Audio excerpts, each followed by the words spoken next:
Concept classes में आप सभी का स्वागत है।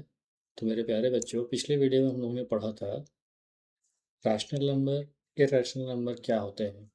अब हम लोग समझेंगे, इस वीडियो में हम लोग समझेंगे कि इरैशनल नंबर को हम लोग पी बाई क्यू के फॉर्म में नहीं लिख सकते हैं। ओके, तो चलिए समझते हैं हम लोग इस टॉपिक को एक एग्जाम्पल लेके।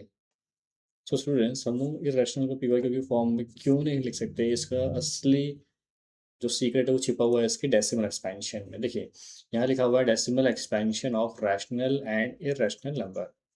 ठीक है, अब देखिए रैशनल नंबर को अगर हम लोग कन्वर्ट करेंगे डेसिमल के फॉर्म में, तो या तो वो टर्मिनेट हो जाएगा या तो फिर वो टर्मिनेट नहीं होगा, बट वो रिपीटिंग होगा। ओके, एग्जाम्पल लेते हैं हम लोग।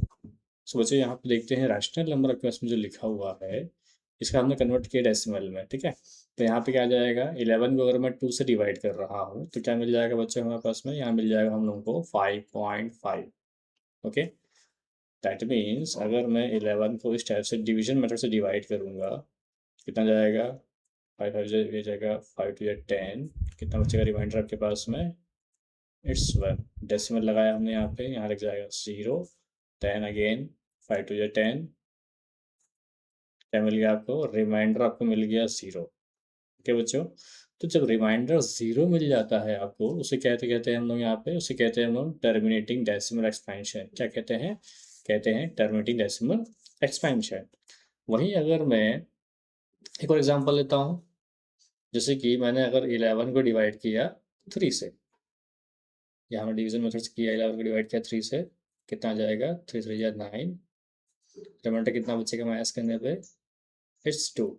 डेसिमल लगाया हम लोगों ने, कितना आ जाएगा, 0 अगेन। 3 6 18 लिया बच्चों हम लोगों ने, माइनस में कितना बचेगा, 0 2। ठीक है, अगेन पॉइंट लगाया तो हम 0 लगा सकते हैं हम लोग। फिर 3 6 18 लेंगे, कितना आ जाएगा बच्चों के पास में, अगेन 0 2।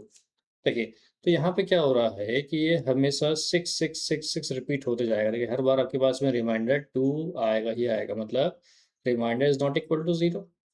और रिमाइंडर 0 नहीं आ रहा है, इसका मतलब क्या होगा, इसका मतलब ये होगा कि ये non terminating but repeating decimal expansion. है। आप कितने बार भी डिवाइड करते जाओ, वो उस 0 कभी नहीं मिलेगा आपको।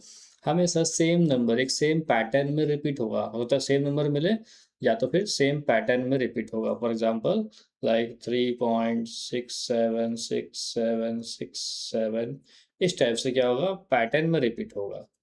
ओके, उसको भी हम लोग बोलेंगे non terminating but repeating. Okay बच्चों, तो यहाँ लिख दिया हमने, यहाँ पे 3.6 के ऊपर से बार लगा देंगे क्योंकि 6 क्या आ रहा है, बार बार रिपीट हो रहा है, इसलिए हमने उसके ऊपर बार लगा दिया। तो इस टाइप के डेसिमल एक्सपेंशन जो होते हैं, जो कि टर्मिनेटिंग होते हैं, ओके, और जो नॉन टर्मिनेटिंग होते हैं, ये दोनों ही रैशनल नंबर होते हैं, क्योंकि हम लोग इसे पी बाय क्यू के फॉर्म में कन्वर्ट कर सकते हैं। ओके, बट इरैशनल नंबर के केस में क्या होता है, इरैशनल नंबर का जो डेसिमल एक्सपेंशन जो होता है वो होता है non terminating non repeating. That means ना तो वो टर्मिनेट हो रहा है, दैट मीन्स को डिवाइड करने पे ना तो वो रिमाइंडर 0 मिल रहा है, ना ही वो किसी सीक्वेंस में रिपीट हो रहा है। एग्जाम्पल लेते हैं, फॉर एग्जाम्पल हमने रूट टू का एग्जाम्पल लिया बच्चों। तो रूट टू डेसिमल एक्सपेंशन कितना आ रहा है, देखिए यहाँ पे बहुत लंबा डेसिमल एक्सपेंशन आ रहा है, 1.414213 एंड सो ऑन। देखिए, देख सकते हैं आप लोग कि जो नंबर जो है बेटा किसी पैटर्न में रिपीट नहीं हो रहे हैं, ये हर बार क्या हो रहे हैं, अलग अलग एक रैंडमली कोई भी डिजिट्स आ जा रहे हैं यहाँ पे। देखिए, हर बार कोई डिजिट्स अलग अलग डिफरेंट डिफरेंट डिजिट्स आ रहे हैं यहाँ पे, और ये चलता ही जा रहा है। देखिए, ना तो टर्मिनेट भी नहीं हो रहा है और ना ही किसी सीक्वेंस में किसी पैटर्न में रिपीट भी नहीं हो रहा है। ठीक है, इसलिए हम उसको बोलते हैं non terminating non repeating. Similarly case of pi, pi का एग्जांपल देख लेते हैं। तो पाई की वैल्यू इस टाइप से होती है, देखिए यहाँ पे 3.1415926535। देखिए, तो यहाँ पे क्या हो रहा है, इनका जो डेसिमल के बाद जो नंबर आ रहे हैं वो प्रॉपर पैटर्न में, मतलब प्रॉपर सीक्वेंस में रिपीट नहीं हो रहे हैं, और ये आगे भी चलते ही जा रहे हैं। ये डॉट लगे हैं देखिए यहाँ पे, मतलब ये आगे चलते ही जा रहे हैं, बढ़ते जा रहे हैं, ना तो ये टर्मिनेट हो रहे हैं ना ही रिपीट हो रहे हैं प्रॉपर सीक्वेंस में, इसलिए इनको बोलते हैं नॉन टर्मिनेटिंग और नॉन रिपीटिंग। तो इस टाइप के डेसिमल एक्सपेंशन जो होते हैं, इसको हम लोग पी बाय क्यू के फॉर्म में नहीं कन्वर्ट कर सकते हैं, इसलिए इन्हें नाम दिया गया है इरैशनल नंबर। सो स्टूडेंट्स, आज की वीडियो में बस इतना ही। अगर वीडियो में बताया हुआ टॉपिक आपको समझ में आ गया है तो वीडियो को लाइक करें, शेयर करें अपने फ्रेंड के साथ में। और अगर चैनल में पहली बार आए हैं तो सब्सक्राइब जरूर कीजिएगा। और अगर आपको कोई भी डाउट है तो आपको अपने कमेंट करके पूछ सकते हैं। मिलते हैं नेक्स्ट वीडियो में किसी और इम्पोर्टेंट टॉपिक के साथ। Till then bye bye and take care.